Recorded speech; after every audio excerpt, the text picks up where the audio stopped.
Morning, guys. I don't know about you, man. I like that song. Hit it again. No, I'm kidding. Every time I hear it, I play that funky music. No, I'm just saying. Very good beat. I don't know where Armando got it from, but I gotta put that into my little iPad, whatever music thing that I have. But that was exciting. So I'm excited this morning because I'm able to speak on the last part of Live on Purpose. And I just want to get something out of the way really quick, is that this shirt actually was bought this way, for all of you that are asking. I have cuts everywhere, and they're like, did your wife get mad at you? No, the shirt came this way, okay, guys? It's a style. If you don't like it, that's fine. I'll never wear it again, you guys. But I'm excited. I'm excited to be here this morning, like I said. And as we close out this series, I know that God has been speaking to each and every one of us regarding our living with a purpose. And now that 22 has now kicked in, right? February starts on Tuesday. I cannot believe that, how fast January went. For some of you, January takes 10 years to pass. But January's finally over, and we've already gotten to the part where whatever little things we wanted to achieve, most likely it's already on its way. We already began to put it into motion. Or maybe you might be one of those that said, I need the whole month of January for a goal or to be able to achieve or whatever it is that I'm putting my mind to get to in this year. So some of us have been thinking about 2022 for a while. I don't know about you, but I start thinking about 2022 maybe around end of November, Thanksgiving, December. You start planning for things that you want to do. Me and my wife have this thing called a marital meeting, where we go out for breakfast. In other words, we kick the kids out the house to one of the grandparents, and then we go out. And I call it a marital meeting, where actually it's her meeting, and I'm just there to listen and follow. So we start thinking about what we want to do for 2022, and many of us are we're hoping for 2022 because we were hoping that 2022, as we entered, COVID wasn't going to follow. But unfortunately, 2022 was hanging out with 2021, and 2021 was selling 2022. Let me show you around. And 2022 decided they wanted to join with COVID, and we're still dealing with the pandemic. How many of you thought 2022 was a year? I mean, I thought. Yes, hopefully. And some of us, that's what we do. We plan goals, and we have desires to complete stuff. I know I have plans for 2022, and it didn't include COVID, but there's things that I'm still going to try to achieve, even if COVID is still around. And just as you plan out your goals, we need to focus, and we're going to talk today about certain things that we can do to make our goals not only be achieved, but that how do we live a life of purpose in reaching these goals? So I want to speak to you guys. If you guys give me maybe an hour and a half, I want to talk about planting purpose. I'm kidding, an hour and a half. Mark almost fainted over there. Planting with a purpose. And when I was in elementary school, and that was not too long ago, when I was in elementary school, I remember a couple of years for science class, they gave me a cup, and maybe some of you guys can remember. They gave me a cup, and in this cup, they gave me a seed, and they also gave me some soil. How many of you remember that? Gabe, I guess he's older than me, but Gabe was like, they gave me a milk carton. I was like, bro, I don't know what school you went to, but they gave me a cup. So some of y'all, maybe they gave you a milk carton. And so I thought about that for a while. Oh, Gabe, what school do you go to? I'm going to talk to him later on. And I took it home because that's what they told you to do. You took it home, you took the soil, you put the seed, you planted the seed in the soil in the cup, and then it gave you directions on what to do with it. How many of you still do that? I don't know if school still teaches this. And you put it on the windowsill in your home. You had to give it sun. You had to water it. You had to make sure that you were taking good care of it so that at the end, a beautiful plant was going to grow. I don't know if Gabe has that slide. Remember that? So this is how it's supposed to be, right? You plant, and then you get a nice little flower at the end. And I was so excited, and I would tell my mom when I was in school, take care of it, don't move it, don't mess it up. This is my science project. I have to bring this back with a plant in a couple of weeks so that that was part of my grade, I guess. I don't even know if the science teacher would even I don't know how they graded it back in the day. I don't even remember half of that. But I used to come home, and when I came to the door, the first thing I would do is go to the kitchen And I would look at the cup to see if the plant was growing, and I'm like, not today. And every day I came home hoping to see something come out. And after a while, it became a nice little flower that came out of the seed, and I was so excited. I brought it back to school, and all the kids were excited. Some kids, it didn't work out that well. I think they drowned the plant, too much water, or they didn't put enough soil, or whatever it might have happened. But it was just an example of just a science of how things grow. And the goal was for the seed to grow into this nice little plant. It wasn't going to be huge, but it was going to grow. It wasn't going to be a humongous plant. It wasn't going to turn into a tree, but it was going to grow. And people that love to plant, if you have a garden, if you love to plant, you know how that is. It takes some time. You got to take care of it, give it some tender, loving care. You got to change the soil sometimes around, maybe do some clippings. I'm not into none of that stuff. I don't know. Thank God, neither is Jashira, because I was not going to be a part of that. Like, you can have the garden. I'm not into that stuff. But what my question to you is, what are you planting in 2022? What have you planted in 2022 so far, as we're in the middle or at the end of January? Will it be a continuation of 2021? And what goals fell short in 2021 and why? Is there a way of planting? What did you plant in 2020 that might have failed? Or maybe you didn't take care of the soil or the plant, or planted incorrectly, or maybe it was something that wasn't going to be beneficial for you, because what you plant will grow. What you plant in your life will grow. What you put your heart set on to achieve, if you plant it, and you take care of it, if you put it in a place where it can grow, it's going to grow. The issue is, what do you want to grow? What are you planting? If you're planting hatred from 2021, you're planting it in 2022, it will grow. If you're planting unforgiveness, unforgiveness will grow. If you plant love, then you're going to achieve love. If you plant forgiveness, you will forgive. If you plant something that's going to give you life and a blessing, is going to grow in your life. What you plant will grow, but you have to decide in your life, what is it that you are planting in your life, and what is the goal of that plant. Galatians chapter 6, verse 7 says, "Do not be deceived, God cannot be mocked. A man reaps what he sows. Whoever sows to please their flesh, from the flesh will reap destruction. Whoever sows to please the Spirit, from the Spirit will reap eternal life." So what you sow, you will reap. What you sow will grow in your life, whatever that may be, whether it's bad or whether it's good. You're going to wind up taking care of that. If you feed negativity, negativity is going to grow. If you if you are feeding disobedience, you will be disobedient. If you feed love, love will grow. It depends on what you're feeding and what is it that you are trying to obtain from it. So what you feed the Spirit will grow, will bless you. What you feed the flesh will bring division, destruction. It will bring sin. It will bring things that will separate you from God, and that's not what we want to do. So what you sow can either be for self, or what you sow will be either to honor God. So you're either are your motives to grow in God and establish some goals in God for the glory of God, to grow in God, so that God can use you, so that God can bless you, so that God can take you to where He wants to go? Or are your motives are to seed something or plant something? Your goals are just for you, and it has nothing to do with God. This is an example of motives. What are you planting? What are your goals for 2022? Where you plant, it's important. Where you plant is important. It's not only what you plant, but it's where you plant that is important. If we go to the book of Mark, chapter 4, verse 1 through 20, we see a parable that Jesus talks to us about. Jesus often spoke in parables, and He had meaning behind each and every parable that he spoke about.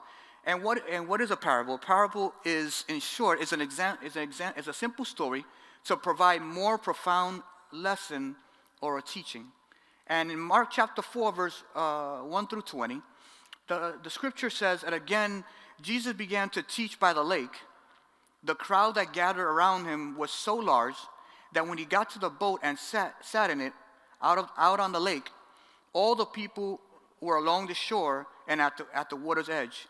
He taught them many things by parables, and His teaching said, "Listen, A farmer went out to sow his seed, and he was scattering the seed. Some fell along the path, and the birds came and ate it up. Some fell on rocky places where it did not have much soil. It sprang up quickly because the soil was shallow. But when the sun came up, the plants were scorched, and they withered because they had no root. Other seed fell among the thorns, which grew up and choked the plants, so that they did not bear grain. So other seed fell on good soil. It came up, grew, and produced a crop. Some multiplying 30, some 60, some 100 times. Then Jesus said, whoever has ears to hear, let them hear. When he was alone, the 12 and the others around him asked him about the parables. He told them, the secret of the kingdom of God has been given to you, but to those on the outside, everything is said in parables, so that they may be ever seeing but never perceiving, and ever hearing but never understanding. Otherwise, they might turn and be forgiven. Then Jesus said to them, don't you understand this parable? How then will you understand any parable? The farmer sows the word. Some people are like seed along the path where the word is sown, and as soon as they hear it, Satan comes and takes away the word that was sown in them. Others, like seeds sown on rocky places, hear the word and at once receive it with joy, but since they have no root, they last only some time. When trouble or persecution comes because of the word, they quickly fall away. Still others, like seeds sown among thorns, hear the word. But the worries of this life, the deceitfulness of wealth, and the desires of other things come in and choke the word, making it unfruitful. Others, like seeds sown on good soil, hear the word, accept it, produce a crop, some 30, some 60, some 100 times what was sown. So it all depends on when I look at this parable, it's important to know where you plant your seed. And there's 3 different things that Jesus says there. One is taken away. One other versions say that it's basically choking the life out of it. The other one is fruitful. Where are you planting today? Where is your seed? You have a seed in your hand. Where are you going to plant? Is it guided by the word of God? Are your goals spirit-led? Are your goals God-led? Are your goals for the honor of God? What is it that you want to accomplish in 2022? Is it for the flesh or is it for God?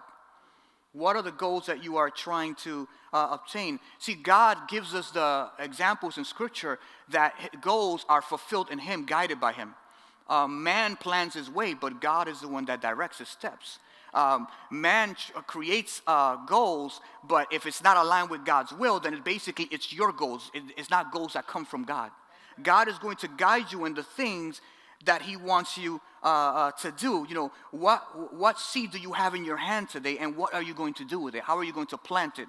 What is it that you want that seed to grow into? Remember, a seed is just a seed until you plant a goal, and a goal is just a thought until you start the planning and put it into motion. And small things, if taken care of, it could turn into bigger things. So what you plant may be small. That plant was really small. What you plant may be small. But if you plant it on God, whatever your desire is, whatever growth that you want it to be, it's going to grow in God. It's going to get to where you want, what God wants you to get. You're going to be able to achieve that which you want in your life. You know, I was reflecting on this, and I said, you know, when I was 12 years old, and some of you are going to laugh about this. When I was 12 years old, I know some of you like to sing in the shower.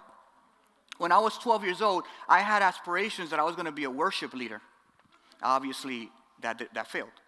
No matter how much I sang, no matter how much tracks I played, it wasn't going to happen. But as I showered more, which you should do on a daily basis, as I showered more, I began to preach in the shower. I was preaching to the curtains in the shower.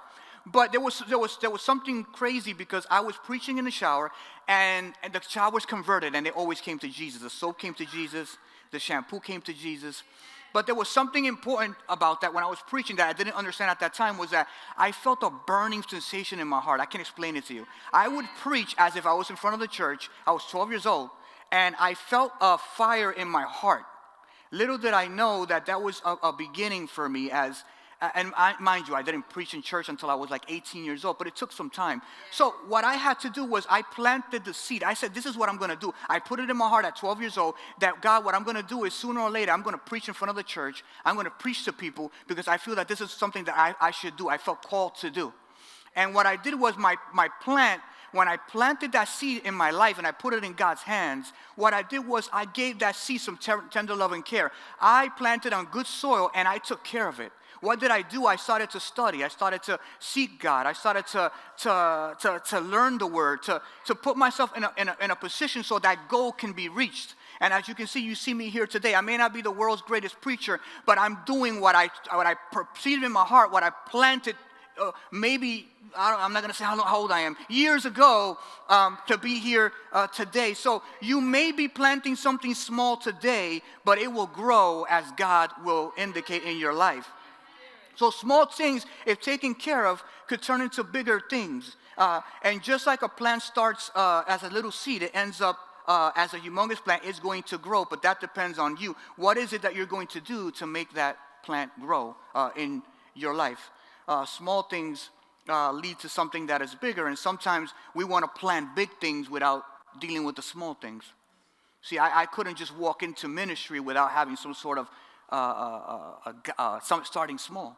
What does starting small means is I started to teach little kids when they were like 8, 9 years old, and I found out to be like, I don't want to do this. Like, I want to preach in the pulpit. I want to be in the front. But they were like, no, you want to be there. You got to start here.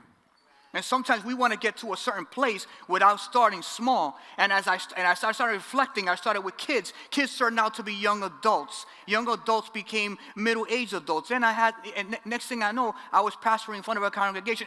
There's steps that you have to take in order to reach those goals. And you have to start small. And do not despise the small things and where you start and where you are today. When building a house, you don't start with the roof, right? You start with the foundation.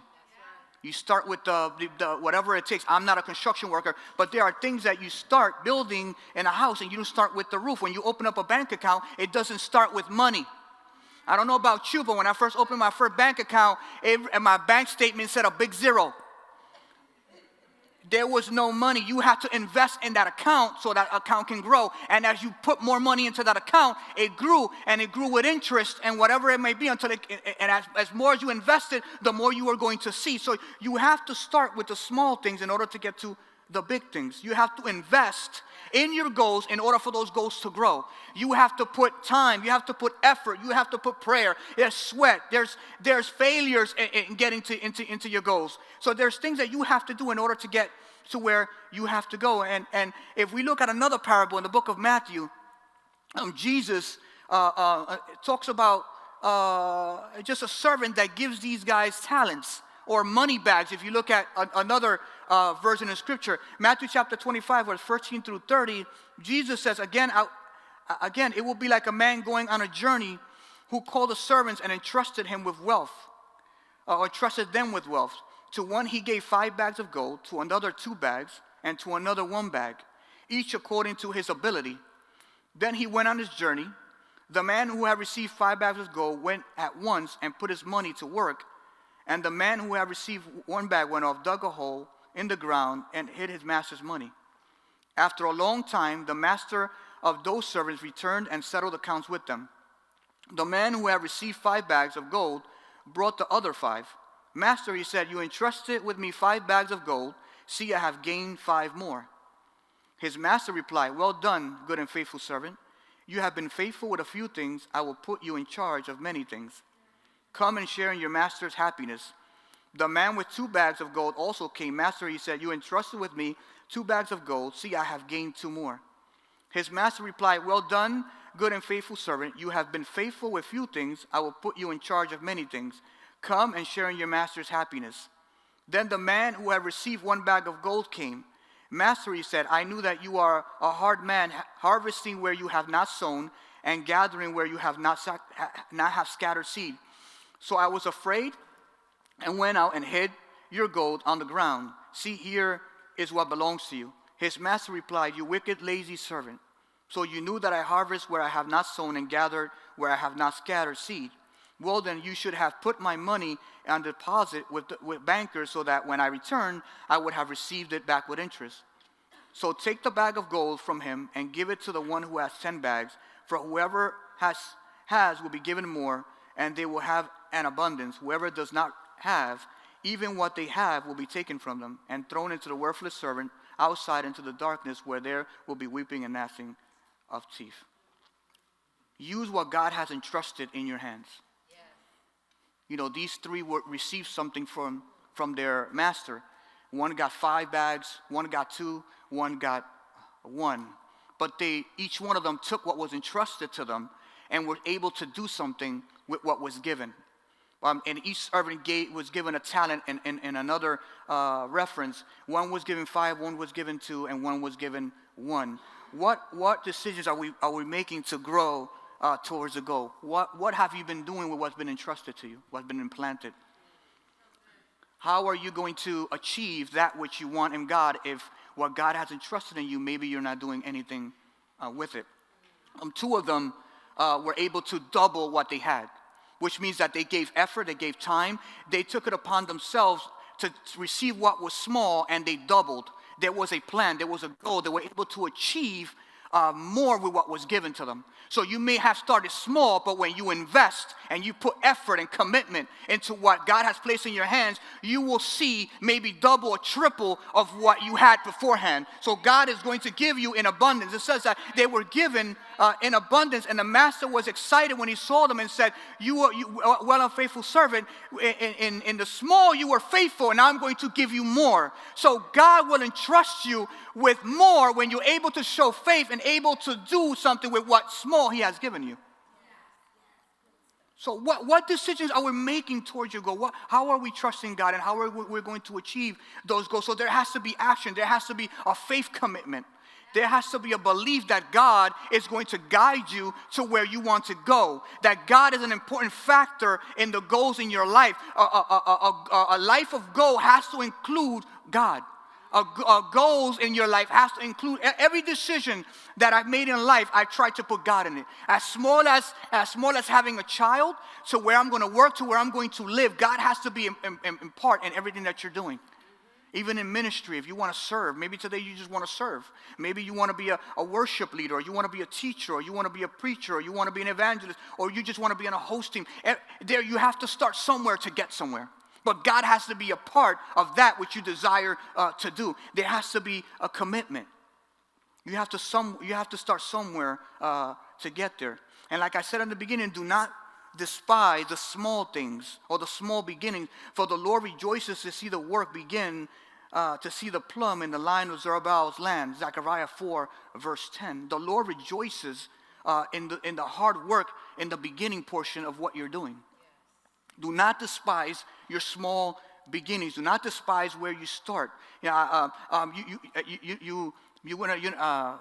laughed in the beginning when I had the desire to enter ministry, and when I told a pastor, and he got excited about my desire to be in ministry, you know what he gave me after the service? As I waited for my conversation with him, he walked up to me, he gave me the keys to the church van.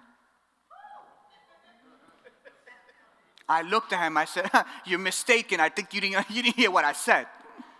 I said, I have a desire to preach. I want to teach. I want to be in ministry. I want to be just like you. I'm going to follow you around so that you can teach me how to be in ministry, how to be, what you do. And he said, yeah, wait for me after service. We're going to have a good conversation. That lasted 2 seconds. He gave me the keys to the church van.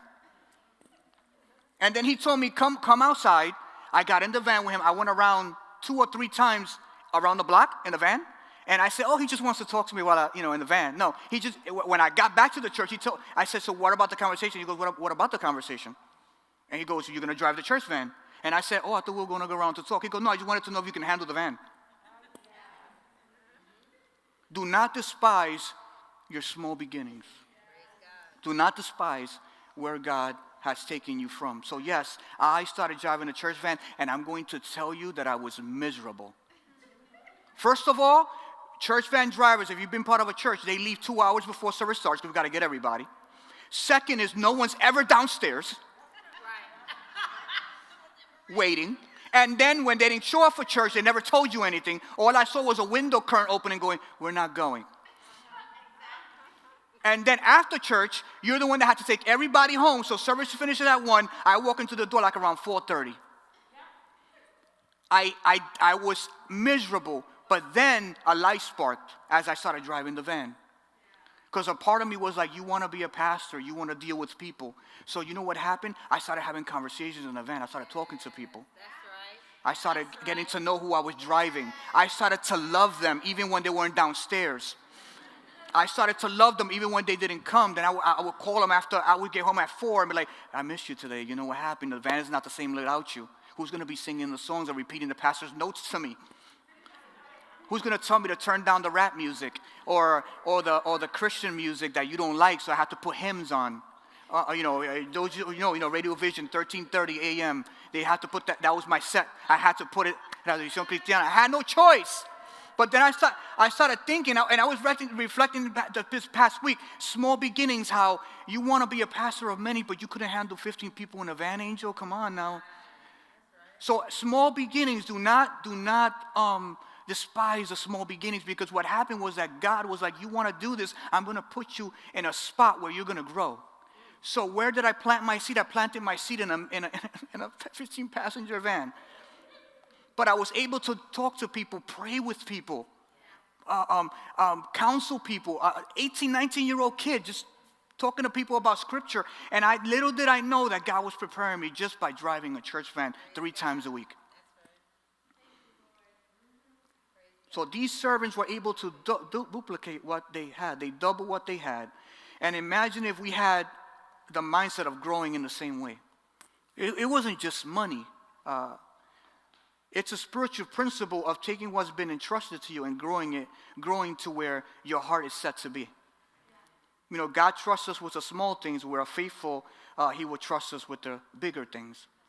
And look at what the master said. And he said, he was excited. And he said, stand in your master's happiness. So if you're entrusted with small things and you make it grow, if you plant and you give it tender loving care and you care and you plant and you let it grow, it's going to get you to what you want to be and where you want to be in any facet of your life, because God's going to make it happen. But God cannot give you big if you're not faithful in the small things. And the third servant didn't do anything with what was given. He was afraid, and God wants you to grow. He wants you to reach your goals. And the servant did not invest wisely. In fact, he didn't do anything at all. He buried it. And maybe today you may have a seed in your hand that you probably buried it. It's not planted. It's still in your hand. It might be in your back pocket. And because of you're afraid. Why are you afraid? Maybe because of what happened before. Maybe you've planted before and you haven't reaped what you wanted. Maybe you've planted before and they're failures. Maybe you've planted before and things didn't come out exactly what you wanted and you're not where you want to be. But I want to tell you, there's always another seed for you to plant. There's always another opportunity for you to plant on good soil. There's another opportunity for maybe this time when you plant to give it to God and entrust it in God's hands. So then somebody reminded me this week, a great guy who was texting me and Pastor Armando back and forth. And not only did he mention the story of Joseph, but he mentioned something about the past. And I started reflecting on, and I was honest. And I said, you know what? I remember when I was pastoring in the city of Manhattan, and after 5 years after I left that church, I felt like a failure and I didn't want to get back into ministry. So what I did was I took what God gave me and I put it in my back pocket, and I said, I'm just going to be a regular person and I'm just going to do whatever I can. I'll go drive the church van again. I'm not going to plant this again. Ministry for me is done. I planted in the wrong place and it was done. But then, I met a wonderful guy named Pastor Armando who gave me a second chance. Not that he gave me a second chance, but God used him to give me a second chance. So what I did was that I planted in a place, and the gardener in this story, even though God is the one that does everything, God brought a nice little farm boy from the Bronx that loves nature. His name is Armando, and he said, you know what, I like you. So come, I'm going to take you in. And what happens is that I decided to replant again. And grow to where I need to be. And I started reflecting on, sometimes we plant and it doesn't come out the way you want it to come out. And you may have a failure and you may have taken a step back, but that doesn't mean that God doesn't have, the goal has changed, or where God wants you to be has changed. He's always wanted me to be where I am today. It's just that sometimes you're going to have setback and goals. You're going to have failures. You're going to have to learn from mistakes, but that God's still going to take you to where he needs to take you. Maybe today you have fear, or you have, you put before you started, or whatever it may be, or you may be skipping steps. But we have to be guided by God. Proverbs verse 16, verse 9 says, in the New King James Version, it says, a man's heart plans his way, but the Lord directs his steps. And what I notice is that you cannot achieve anything without God. John 15, verse 5 says, I am the vine, you are the branches. The one who remains in me and I in him, this one bears much fruit, for apart from me, you are not able to do anything. No matter what you put your heart to, no matter what you want to do, if God is not involved in it, you'll be hard-pressed to achieve it. You have to be connected to the vine, which is Jesus Christ. Whatever you want to be, whatever goals you set, wherever you want to get to, you have to be connected to the vine, which is Jesus Christ. Your goals start and end with Jesus. He is the giver of purpose. He is in the details. He is in the small, and he is in the big details. So what can we do? Let's trust God for what we want. Get committed to that which you want to do. Don't give up. Plant that seed and let God help it grow. And whatever goals that you have set in your life, don't stop halfway. I tell you today, what they say sometimes in sports, when you start in the beginning and end the game, finish. Finish what you started. Finish what you've given to God. Finish what you put your heart into God for it to be, because it will happen in God's time. But there are steps that you have to take. You have to be committed. You have to trust God. You have to believe God for what you want. You have to take that action step. Take the seed that you have in your hand today and tell God, I'm going to plant it. I'm going to plant it in good soil, which is you, and you're going to help me grow. And I'm going to do that which my heart is set out to do in you. Hey, what's up? My name is Armando. I'm the pastor of Fusion Church, and we are so excited that you followed along in this message. We hope that you enjoyed this message. If you did, make sure that you hit the like and subscribe button down below. If you feel led by God to support the ministry of Fusion Church, you can do that in a number of ways.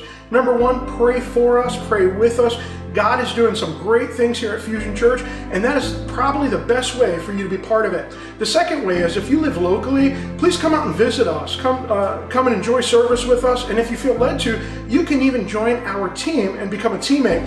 And the third way is, if you feel led by God to give to the ministry of Fusion Church, you can do so by going to our website, www.fusionchurchny.com, and hit the giving tab. With that being said, guys, God bless you. Hope you enjoy the next message.